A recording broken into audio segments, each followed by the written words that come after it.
Ready, go! Orang sering salah persepsi, berdasar kira-kira saja soal jin, tanpa pengetahuan akan mereka, sehingga berdasarkan kira-kira dalam mengetahuinya.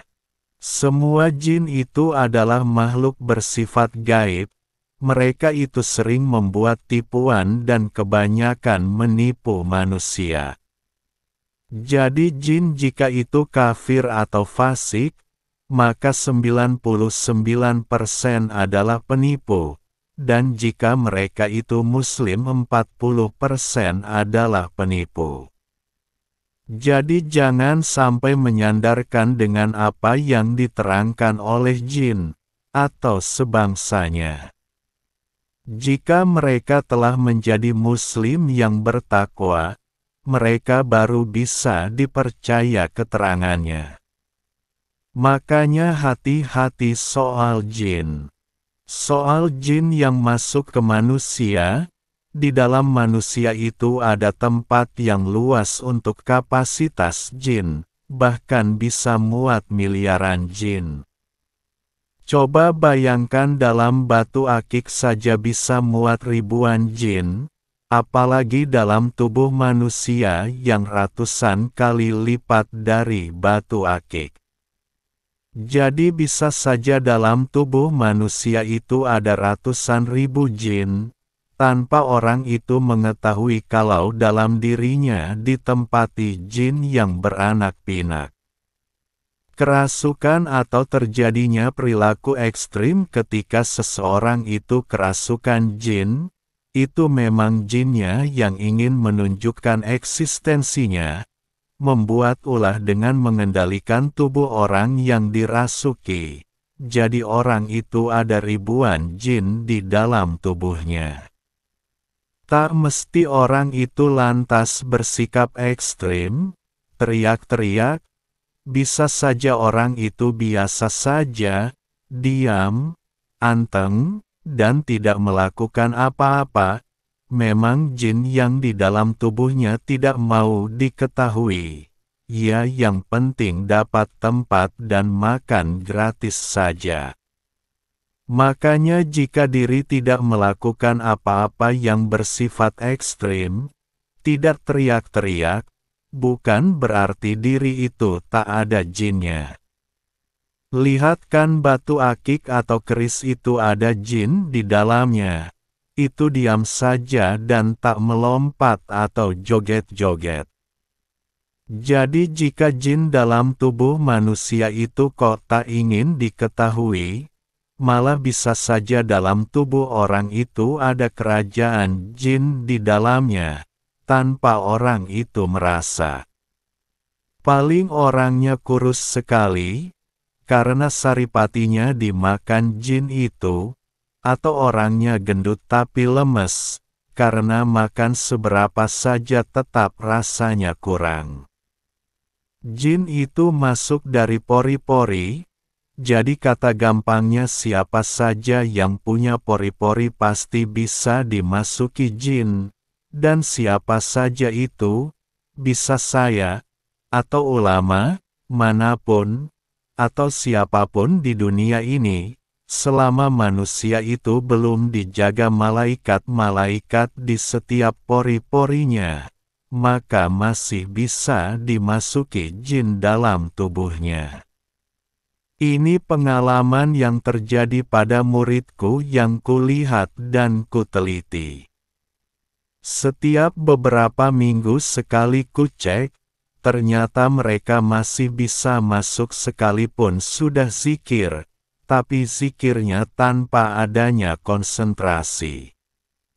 Mereka itu tak bisa masuk lagi, kalau orang itu sudah ada penjaga-penjaga malaikat di setiap pori-porinya. Lalu dari mana mendapatkan malaikat itu? Nah, itu yang perlu dipahami. Manusia itu setiap menjalankan amal ibadahnya, jika ikhlas menjalankan amal ibadahnya, hatinya bersih dari syirik, iri, dengki, ujub, riak, sumah, gibah, namimah, takabur, dan semua penyakit hati itu. Maka setiap tempat yang dibersihkan itu akan keluar malaikatnya, juga bila seseorang itu ikhlas, ridho, tawakal, cinta pada Allah, tawadu, suka sedekah, suka bicara jujur, amanah, memegang perjanjian, memegang amanah, menjaga lisan dari kata kotor dan sia-sia itu juga semua akan keluar malaikatnya. Jadi bisa saja seseorang itu keluar malaikatnya jika mengucapkan zikir Allah, bisa keluar 1 juta malaikat lebih, tergantung kebeningan hati dan ruhaninya bersih dari sifat tercela, makanannya juga selalu dijaga. Dan setiap manusia itu keluar malaikat dari amal ibadahnya sebanyak 15.000, maka akan mendapat 1 malaikat dari Allah. Dan malaikat-malaikat itulah yang akan menjaga setiap pori-pori manusia itu, dari jin yang bisa merasuk. Dan jika malaikat itu berkumpul dan terkumpul sampai 1 miliar maka akan menjadi maunah Allah, dan jika sudah terkumpul 1 triliun, maka akan tercipta menjadi karomah. Itulah sebenarnya yang terjadi. Jadi jika ingin selamat dari dimasuki jin ya harus membenarkan zikirnya, memperbaiki amal ibadahnya. Jangan hanya ibadah sekedar menggugurkan kewajiban, bisa jadi 20-30 tahun kemudian sama sekali kamu tak keluar dari mulutmu 1 malaikat pun, karena tak mau memperbaiki cara zikir yang benar. Juga ketika sholat sama sekali tak keluar malaikatnya, karena tidak sholat dengan seharusnya, bahkan sekedar asal-asalan. Orang yang berpikir cerdas, tentu menghitung waktu berjalan dan kalau manusia itu tak memperoleh perkembangan dalam ibadahnya, sebenarnya manusia itu dalam kerugian yang nyata. Sebab mati itu pasti. Apa mau di sana baru dikoreksi? Ya sudah mau kembali ke dunia lagi sudah tak bisa, dan sesal di sana juga tak ada gunanya. Kembali pada jin, jadi selama manusia itu belum dijaga oleh malaikat di setiap pori-porinya, masih akan dimasuki jin. Makanya jika belum punya malaikat penjaga, ya biasakan saja zikir dengan konsentrasi, dan menjalankan ibadah dengan konsentrasi, setidaknya jin kalau mau masuk akan kepanasan dan tak berani masuk sembarangan ke dalam tubuhmu, karena kamu panas menurut mereka.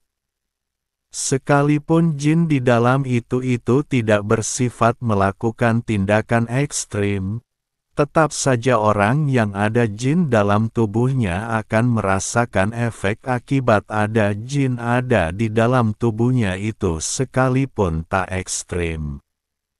Alangkah baiknya selalu membersihkan lahir batin kita, motor saja sering diservis agar selalu baik dipakai, pakaian saja selalu dicuci agar enak dipakai.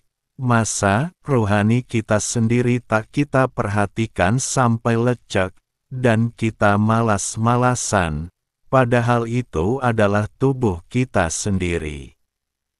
Jadi perlu diteliti pada diri sendiri apakah mengalami hal-hal di bawah ini. 1.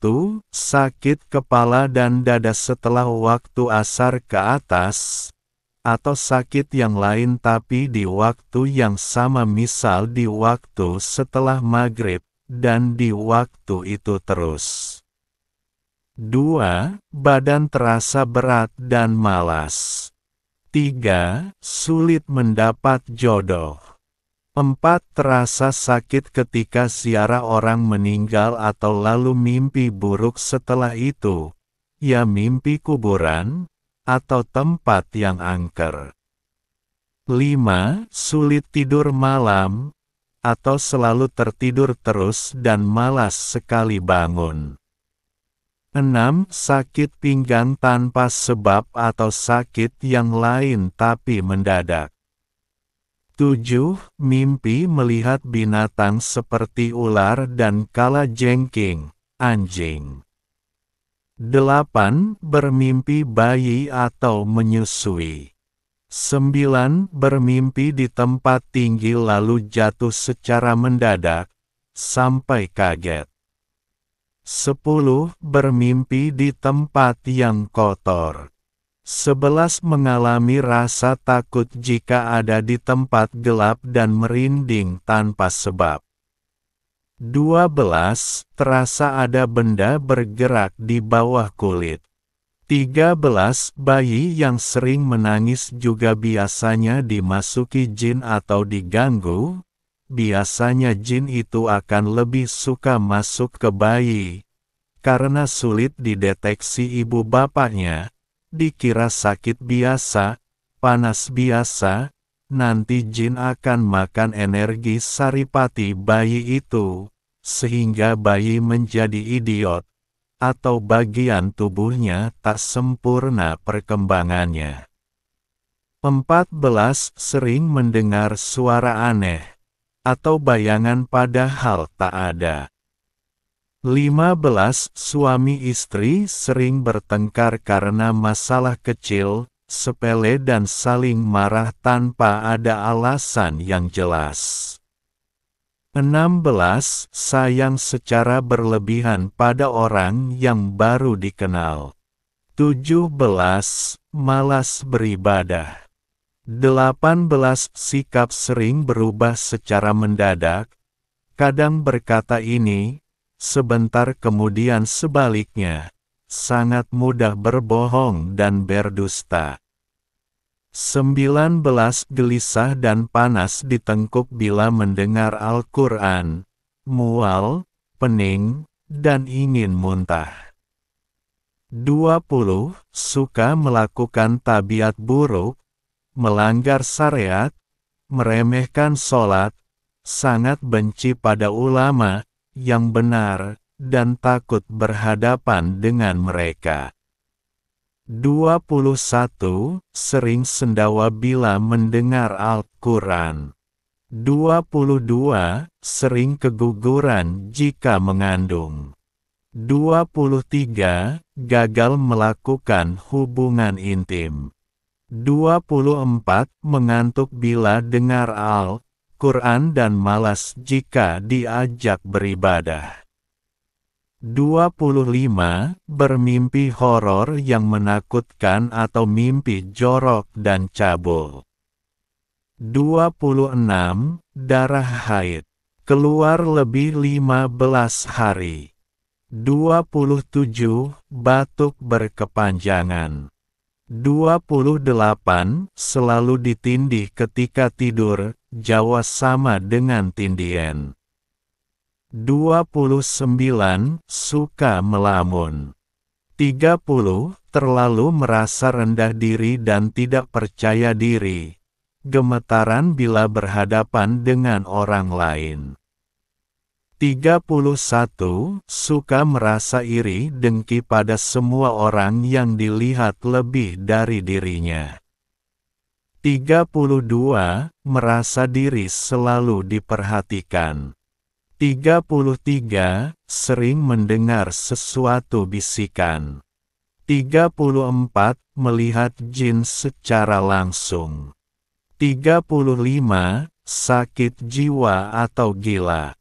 36. Takut sekali dan benci sekali dengan ulama yang benar menjalankan agama. 37. Gemetar bila berhadapan dengan ulama yang benar berilmu, dan ketakutan. 38. Selalu gagal dalam usaha dan pekerjaan, bahkan selalu merugi dan selalu tak dapat untung. 39. Tak tahan berlama-lama melakukan amal ibadah, maunya cepat selesai. 40. Ngantuk ketika melakukan zikir dan kantuknya tak hilang walau diminumi kopi. Dan masih banyak yang tak bisa saya sebutkan tanda-tandanya, setidaknya itu yang di atas bisa dijadikan rujukan, sebab memang setiap orang itu selama belum ada penjaga malaikatnya di setiap pori-porinya maka akan tetap ada jin yang masuk di dalam tubuhnya. Semoga bermanfaat.